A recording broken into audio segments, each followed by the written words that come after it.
Everyone and you are welcome on my channel Har Ghar English. So my dear students, आज हम जिस topic का आपके साथ डिस्कशन करने वाले हैं, this is the novella written by Ernest Hemingway. हम सभी जिस इंग्लिश लिटरेचर के लॉन्ग क्वेश्चन आंसर की प्रिपरेशन कर रहे हैं अपने चैनल हर घर इंग्लिश पर, आपके लिए ये प्लेटफॉर्म और ये वीडियोस जो आपको इस चैनल जिसका नाम है हर घर इंग्लिश प्रोवाइड कराई जा रही हैं, ताकि आप लॉन्ग क्वेश्चन अटेम्प्ट करके एक अच्छा स्कोर अपने रिज़ल्ट में ऑब्टेन कर सकें। ओके, तो मेरे सभी स्टूडेंट्स यहाँ पर इस चीज़ को ध्यान दीजिएगा। अगर आप चाहते हैं कि हम किसी टॉपिक पर वीडियो बनाएं और आपको उस टॉपिक के या किसी भी लॉन्ग क्वेश्चन पर अगर आप चाहते हैं कि हम आपके लिए वीडियो बना करके आपको प्रोवाइड करें और अपने चैनल पर अपलोड करें, तो आप हमें कमेंट्स बॉक्स में ज़रूर लिखिएगा। हम आपके लिए उसी टॉपिक के ऊपर वीडियो बना करके अपलोड ज़रूर करेंगे। ओके स्टूडेंट्स, चलिए स्टार्ट करते हैं। आज का हमारा जो स्टोरी है या टॉपिक है वो है the old man and the sea, written by Ernest Hemingway. This is the novella and the most famous novella written by Ernest Hemingway. Ernest Hemingway ने इसको लिखा था जिसका नाम है the old man and the sea. अब हम इसको बार बार नॉवेला क्यों कह रहे हैं? क्योंकि नॉवेल से छोटा नॉवेला होता है, ये ध्यान दीजिएगा। क्वेश्चन नंबर 10 है आपका, स्टोरी या summary of the old man and the sea by Ernest Hemingway. आपको यहाँ पर कहानी या उसकी समरी देनी है। कहानी का नाम है हमारा the old man and the sea by Ernest Hemingway, यानी अर्नेस्ट हेमिंग्वे ने उसको लिखा है। आप इस पिक को देखिए ताकि आपको अच्छे से समझ में आए कि हमारी जो स्टोरी है वो रिलेटेड टू सेलिंग है और एक ओल्ड मैन के ऊपर ये पूरी तरीके से बेस्ड है, और साथ ही मार्लिनो एक फ़िश है उसके ऊपर पूरी स्टोरी को बनाया गया है। स्टार्ट करते हैं। Let's start now students. Answer the old man and the sea summary. अगर आपको ये समरी या स्टोरी लिखने के लिए आती है तो आपको आंसर इस तरह से नोट डाउन करना होगा। First of all, the old man and the sea is a short novel by Ernest Hemingway that tells the story of Santiago, an ageing Cuban fisherman. The old man and the sea एक बहुत ही छोटा सा novel है, जो एक छोटा novel है जो कि अर्नेस्ट हेमिंग्वे ने लिखा है। ये हमें सेंटियागो की कहानी बताता है, जो कि एक बूढ़ा क्यूबन फिशरमैन है, यानी बूढ़ा क्यूबन मछुआरा है। He has gone 84 days without catching a single fish and the villagers call him unlucky. वह जाता है 84 डेज तक लगातार सी के अंदर, लेकिन बिना कोई मछली पकड़े वापस आ जाता है, जिसकी वजह से सभी गांव वाले उसे बदकिस्मत कहते हैं, यानी कि तुम अनलकी हो।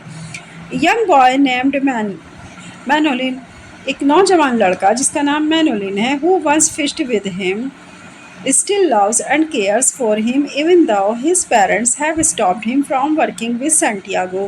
एक यंग बॉय जिसका नाम मैनोलिनो है, जो एक बार उसके साथ फ़िश को पकड़ना चाहता है और साथ ही वो उससे प्यार भी करता है, उसकी देखभाल करता है, जबकि उसके पेरेंट्स उसको मना करते हैं कि बस अब तुम्हें सेंटियागो के साथ काम करने की ज़रूरत नहीं है, तुम सेंटियागो के साथ वर्क मत करो because he is a unlucky. Understood?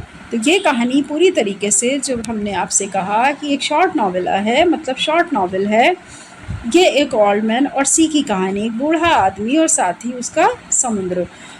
लिखने वाले हमारे अर्नेस्ट हेमिंग्वे है। ये कहानी पूरी तरह सेंटियागो के बारे में बताती है। सेंटियागो जो कि एक बूढ़ा क्यूबन फिशरमैन है।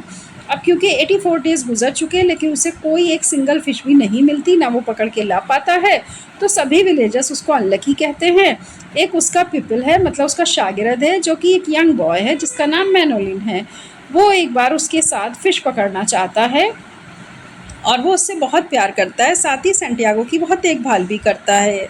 इवन जबकि इसके बावजूद उसके जो पेरेंट्स हैं वो उसको स्टॉप कर रहे हैं, उसको रोक रहे हैं कि बस तुम सेंटियागो के साथ काम मत करो क्योंकि वो अनलकी है। ये यहाँ से कहानी आपकी स्टार्ट होती है। आगे बढ़ने से पहले सभी स्टूडेंट्स हमारे चैनल को लाइक, सब्सक्राइब, शेयर ज़रूर करिए, ताकि ज़्यादा से ज़्यादा स्टूडेंट हमारे इस चैनल को अच्छी तरीके से आएँ और अपने नोट्स को प्रिपेयर कर सकें, साथ ही उनका स्कोर अच्छा हो। ओके स्टूडेंट्स, ओके चलिए आगे बढ़ते हैं। On the 85th day, Santiago goes far out into the Gulf Stream.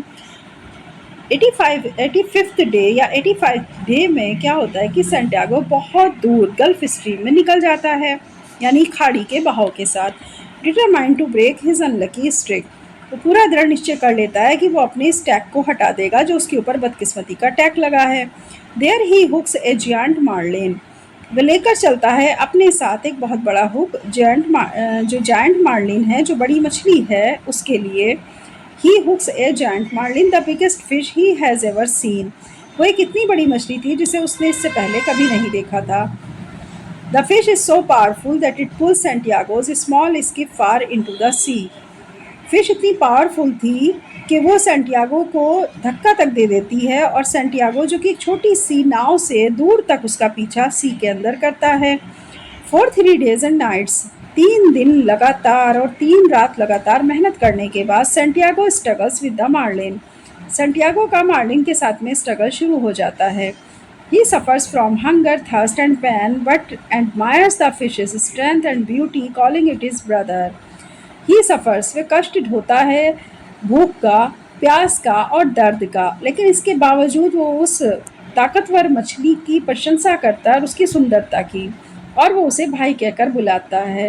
It means Santiago उसकी जो मार्लिनो मछली है उसकी बहुत ज़्यादा इज्जत करते हुए कहता है कि तुम बहुत सुंदर और बहुत ताकतवर और बिल्कुल मेरी तरह, अगर मेरा कोई भाई होता तो बिल्कुल तुम्हारे जैसा होता। ये सेंटियागो के वर्ड्स रहते हैं उस मछली के लिए। ओके, तो सेकंड हम पैराग्राफ हमें क्या बता रहा है? सेकंड पैराग्राफ हमें जो है एक्सप्लेन हो रहा है कि 85th डे में जब सेंटियागो दूर गल्फ स्ट्रीम में निकल जाता है तो वो पूरी तरह डिटर्मिनेशन कर लेता है कि वो अपने अनलकी के टैग को हटाएगा। साथ ही वो एक हुक से जेंट को पकड़ना चाहता है, एक विशालकाय मछली जिसका नाम है मार्लिन।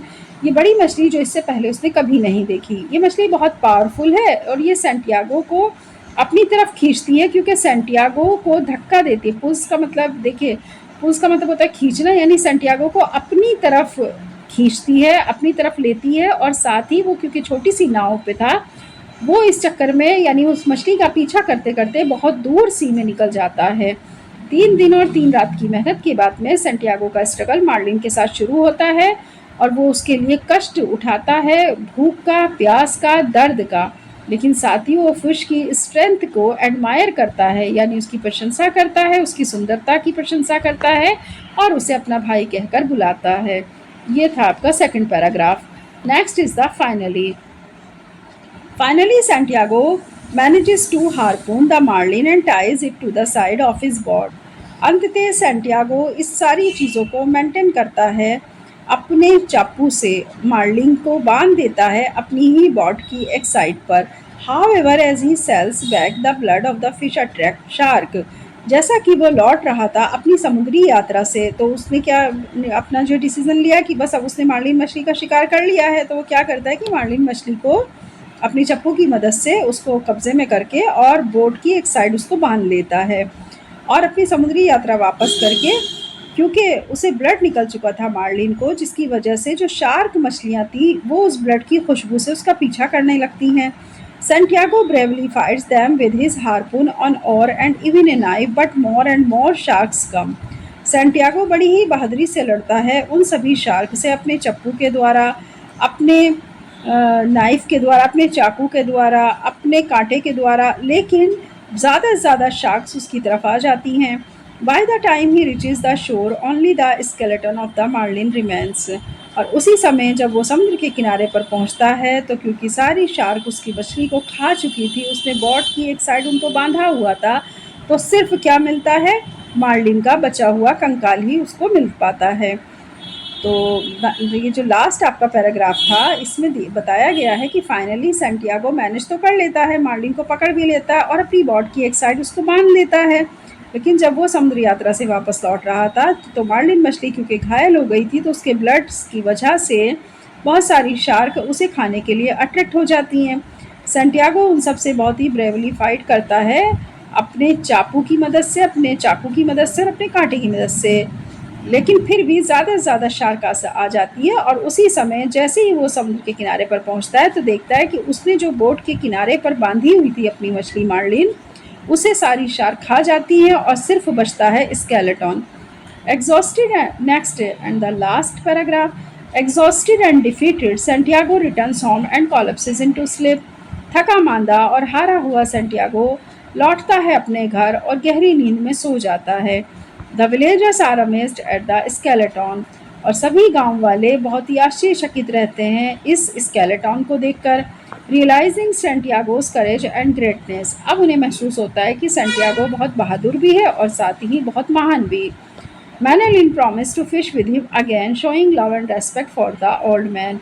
मैनोलिन वादा करता है कि वो एक बार फिर से उसके साथ इसी मछली को पकड़ेगा और अपने प्यार और रेस्पेक्ट का उस बूढ़े आदमी के लिए दिखाता है ताकि उसको हिम्मत हो। किसको? सेंटियागो को। तो इस तरह ये स्टोरी ख़त्म होती है कि लास्ट में सेंटियागो बहुत ही ज़्यादा एग्जॉस्टेड और डिफीटेड होकर के घर वापस आता है और गहरी नींद में सो जाता है क्योंकि वो थक चुका था। सभी गांव वाले बड़े आश्चर्यचकित होते हैं जब वो देखते हैं बोट में पड़े हुए स्केलेटन को। उन्हें सेंटियागो की बहादुरी और उसकी ग्रेटनेस को रियलाइज़ होता है उन्हें सबको, और मैनोलिनो प्रॉमिस करता है एक बार फिर से सेंटियागो से कि हम इस फिश का एक बार फिर से शिकार करेंगे और उसे पकड़ेंगे, और वो अपने प्यार को, रेस्पेक्ट को ओल्ड मैन को दिखाता है। These are the story of the old man and the sea. Okay, अब थीम की बात कर लेते हैं कि थीम की अगर बात आ जाए तो आपको 4 हेडिंग्स यहाँ पर मेंशन करते हुए इस स्टोरी को मैनेज करना होगा। थीम्स में आ जाएगा आपका courage and प्रिजर्वेंस in the face of struggle, बहादुरी और बचाव के साथ किस तरह से संघर्ष किया जाता है। ये थीम पूरी तरीके से आपकी बेस्ड है साहस के ऊपर, बचाव के साथ में स्ट्रगल को फेस करना। Second is the human dignity even in defeat, साथ ही दूसरी बात आ जाती है कि मानवीय गरिमा की, जबकि चाहे हार ही क्यों ना हो लेकिन आपको अपनी मानवीय गरिमा को बना के रखना चाहिए। अब क्योंकि उसकी स्कॉलर जैसे हम देखते हैं कि मार्लिन को तो खा लिया जाता है, शार्क जो है खा लेती हैं, लेकिन फिर भी एक तरह से देखा जाए तो थोड़ा सा यहाँ पे ये देखना चाहिए कि सेंटियागो का हारी हुई कि भाई वो पूरी जिंदा साबुत मछली नहीं ला पाया, लेकिन अगर हम देखें इसके बावजूद भी उसने मानवीय गरिमा को रखा, उसने बहुत साहस के साथ वो उसका स्केलेटन ही ले आए, यही बहुत बड़ी बात है।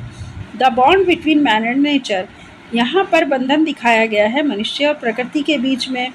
Fourth heading is the idea that true victory is spiritual not material, इसका जो विचार लिया गया है वो बहुत ही सच्ची विजेता के साथ, जो कि स्पिरिचुअली हमें मोटिवेट करती है विक्ट्री के लिए, हमें मेटेरियलिस्टिक नहीं बनाती, हमें भौतिकतावाद की तरफ नहीं लेकर के जा रही है, बल्कि स्पिरिचुअली विक्ट्री की तरफ ये जो स्टोरी है हमें लेकर के जा रही है। तो the idea that true victory is spiritual not material. Okay, these are the headings of themes. अगर आपको थीम्स लिखनी हो तो आप इन हेडिंग्स को लेकर के अच्छी से इसकी थीम को भी तैयार कर सकते हैं। आई थिंक आप बहुत अच्छे समझ गए होंगे पूरी स्टोरी को, लिखना कैसे है, थीम को कैसे मैनेज करना है, ये भी आपको समझ आ गया होगा। 4 हेडिंग्स अगर आप मेंशन कर देंगे तो आप बहुत अच्छे मार्क्स गेन करेंगे। ओके डियर स्टूडेंट्स, इस पिक को हमेशा ध्यान रखिएगा, और ट्रिक से अगर आपको याद रखनी है ये स्टोरी तो आप इस तरह से याद कर सकते हैं कि ओल्ड मैन मतलब एक सेंटियागो, एंड द सी मतलब आपका समुद्र, और समुद्र में क्या होती है, फिशेज होती हैं। तो ओल्ड मैन एंड द सी, इस तरह करके आप इस स्टोरी को हमेशा के लिए याद रख सकते हैं कि एक बूढ़ा आदमी है और साथ में एक समुद्र है। बूढ़ा आदमी सेंटियागो है और समुद्र है तो फिशेज हैं, तो फिशेज हैं तो कौन सी मछली है, मार्लिन मछली है। मुश्किल से इसमें 3 कैरेक्टर हम देख रहे हैं जो मोस्ट इम्पॉर्टेंट है। अगर हम पागनेंट कैरेक्टर की बात करें तो हमारा द ओल्ड मैन है, सेकंड इज़ द मार्लिन, और थर्ड इज़ द हिज प्यूपिल, उसका जो शिष्य है जिसका नाम है मैनोलिन। तो ये आपके 3 कैरेक्टर हैं, और बाकी अदर कैरेक्टर, माइनर कैरेक्टर की बात करें तो सभी विलेजर्स आ जाएंगे। इस तरह से आप इसको अच्छे से लर्न करिएगा। ओके, चलिए आप वीडियो पर से जाने से पहले आप हमारे चैनल को लाइक, सब्सक्राइब, शेयर ज़रूर करिए, और हमें कमेंट बॉक्स में लिखिए कि आपको हमारी वीडियो कैसी लगती हैं। ओके डियर स्टूडेंट्स, इसी के साथ अब हम आपसे विदा लेते हैं। नेक्स्ट वीडियो में फिर मिलेंगे एक अच्छे नए क्वेश्चन के साथ, एक अच्छे नए टॉपिक के साथ। Okay, bye bye, all the best.